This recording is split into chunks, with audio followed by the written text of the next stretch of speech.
12월 24일 목요일 새벽 기도회를 시작하겠습니다. 하나님의 말씀은 누가복음 2장 28절에서 35절입니다.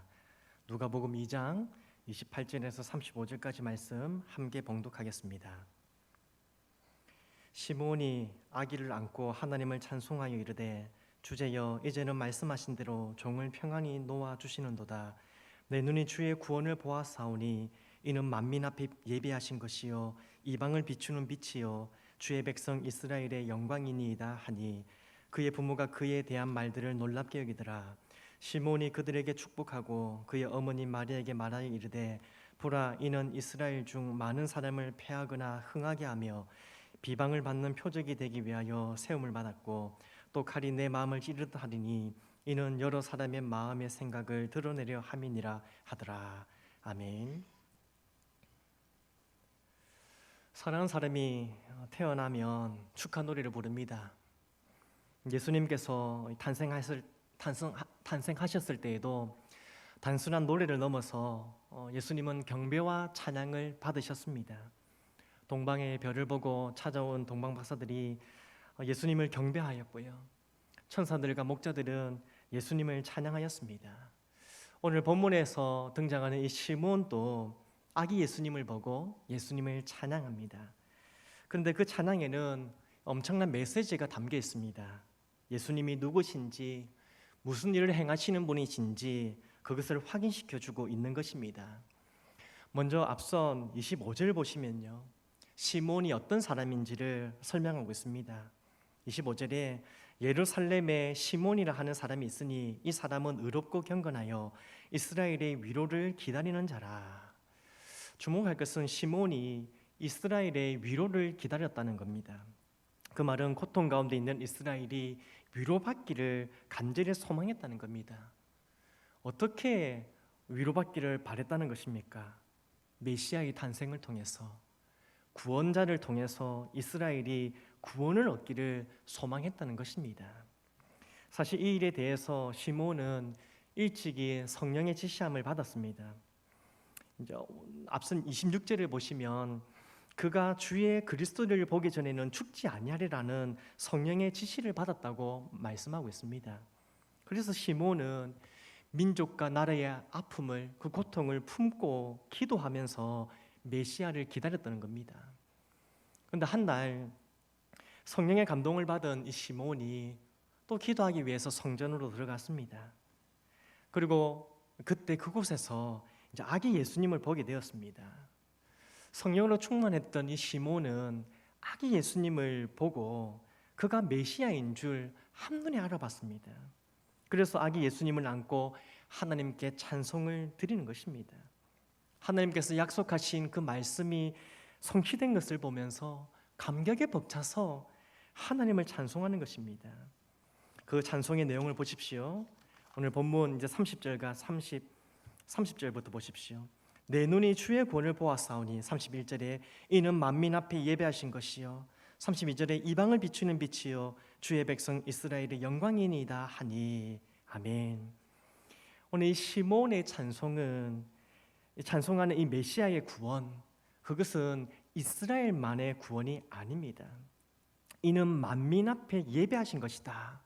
32절은 이방을 비추는 빛이다, 그렇게 말씀하는데요, 당시 유대인들은 편협한 성민의식을 가지고 있어서 유대인들만의 구원을 바랬습니다. 하지만 성령으로 충만했던 시몬은 메시아의 구원 사역이 유대 민족에게만 미치는 것이 아니라 모든 민족에게까지 미치게 되는 것을 바라보고 있는 것입니다. 그래서 이방을 비추는 빛, 만민 앞에 예배하신 것이라고 예언하며 찬송하는 겁니다.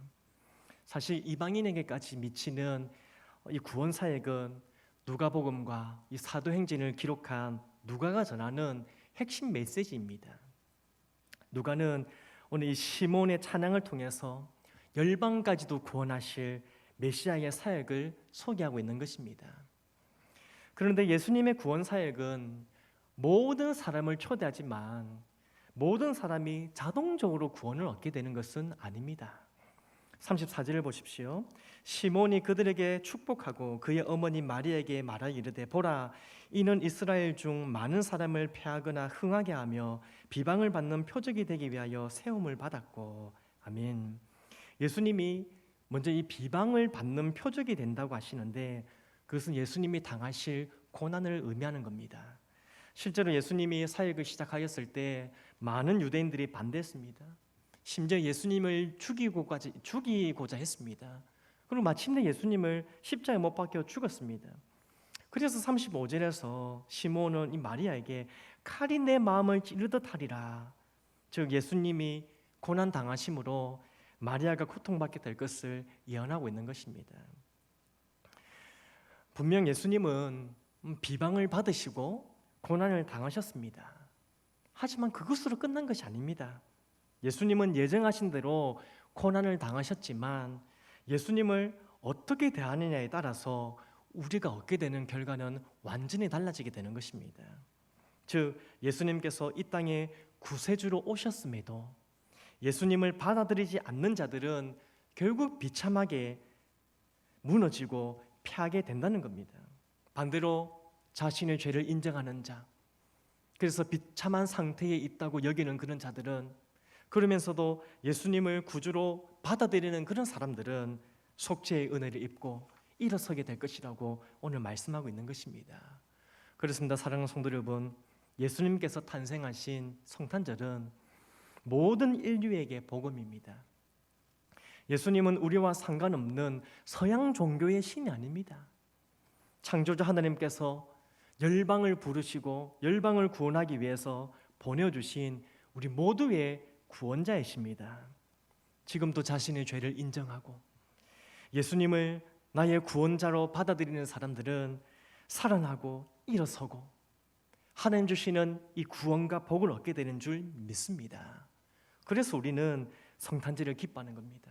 이 성탄절 예수님을 생각하고 예수님을 바라보면서 예수님을 환영하면서 믿음 안에서 소망을 얻게 되는 것입니다. 끝으로 메시아이신 이 아기 예수님을 본 시몬은 이렇게 고백합니다. 29절을 보십시오. 주제여, 이제는 말씀하신 대로 종을 평안히 놓아주시는도다. 아멘. 1구절에서 시몬이 얼마나 큰 중압감을 안고 살았는지 보여줍니다. 시몬은 이스라엘이 위로받기를 소망하며 지금까지 메시아를 기다려왔습니다. 로마의 압제 가운데서 고통받는 그 민족과 나라를 품고 기도하면서 메시아를 고대하며 바라며 기다려왔습니다. 그것만이 우리 민족을 살릴 수 있는 유일한 길이고 유일한 방법이기에 간절히 바라며 기다려왔던 것입니다. 그런데 이제 드디어 예수님을 보게 되었습니다. 이스라엘의 위로와 구원이 되시는 메시아를 만났습니다. 오랜 시간, 오랫동안의 그 소원이 이루어진 것이고요, 간절한 바람이 이루어졌던 것입니다. 그래서 이 시몬이 이제는 말씀하신 대로 종을 평안히 놓아주시는도다, 그렇게 고백하는 겁니다. 이스라엘의 위로가 되시는 예수님께서 오심으로, 메시아가 오심으로 자신도 위로를 얻게 된 것입니다. 예수님께서 탄생하셔서 이스라엘을 반드시 구원하실 것을 믿고 주님 안에서 확실한 위로와 소망을 얻게 된 것입니다.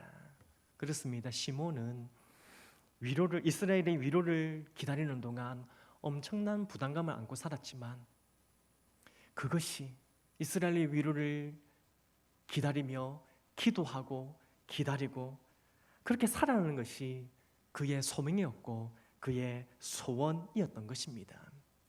어떻습니까? 사랑하는 성도 여러분, 우리들에게도 나라를 위한, 민족을 위한 이러한 사명, 소명, 간절한 소원이 있습니까? 나와 우리 가정만이 아니라 나라와 민족까지도 하나님의 위로를 얻기를 바라십니까? 그렇다면 무엇을 통해서 위로를 얻기를 바라십니까? 우리나라가 경제대국이 되는 것입니까? 강력한 국방력을 얻게 되는 것입니까? 대한민국의 이 문화를 세계 알리고 문화로 세계를 정복해서 나라의 위상을 높이는 것입니까? 그것으로 우리나라와 민족이 위로를 얻을 수 있습니까? 좋습니다. 그렇게 되면 좋겠습니다. 하지만 우리가 기대할 것은 예수님밖에 없습니다. 예수님을 모르고 예수님을 인정하지 않는 자들이 헛소리다 그렇게 비난해도 어쩔 수 없습니다. 왜냐하면 아무리 잘 먹고 잘 살아도 부족한 것이 없다고 보일지라도 죄와 사망에서 건짐을 받을 수는 없기 때문입니다.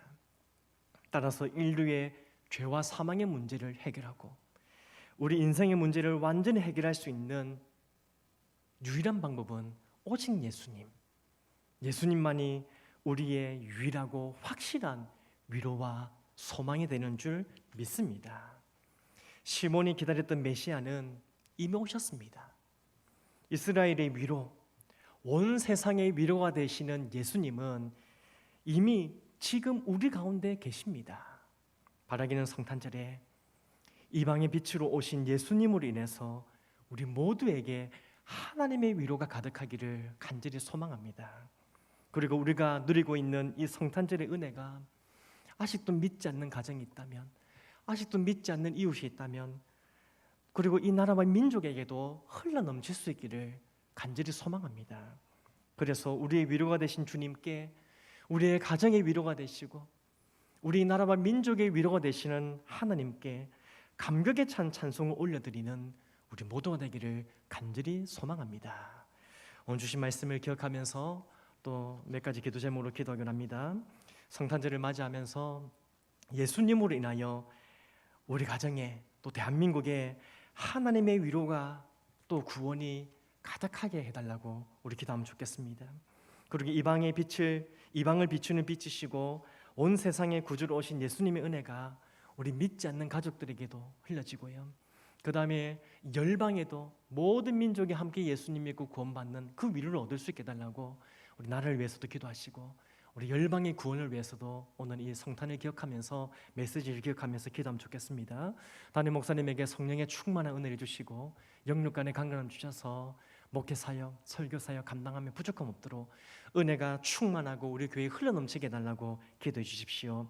한우들 하나님께서 오늘 또 찾아가셔서 가정에 또 요양병원에 병원에 있는 한우들 주님께서 만나주시고 만져주시고 치료하시고 강건하게 될 수 있게 해달라고 우리 한우들을 위해서 기도해 주십시오. 우리 신흥교회 선교 사역을 위해서도 한번 기도해 주십시오. 선교 또 정책이 잘 세워지고 또 우리 모두가 선교에 함께 동참할 수 있는 그런 마음을 부어주셔서 또 지혜와 능력과 헌신을 하게 하셔서 우리 신흥교회를 통해서 선교의 열매를 가득 맺게 해달라고 선교 사역을 위해서 기도해 주십시오. 코로나가 확산되지 않고 속히 종식되게 하시고 또 지친 성도들 또 우리 신국민들 주님께서 그 마음을 위로해 주시고 주님 주시는 위로와 힘을 얻어서 이 시간을 잘 버티고 견디고 이겨나게 해달라고 우리 나라와 민족을 위해서도 간절히 기도하면 좋겠습니다. 우리 다음 세대를 위해서도 기도하시고요. 또 개인적으로 기도하시고 오늘 하루도 승리한 하루 되길 소망합니다. 함께 기도하겠습니다.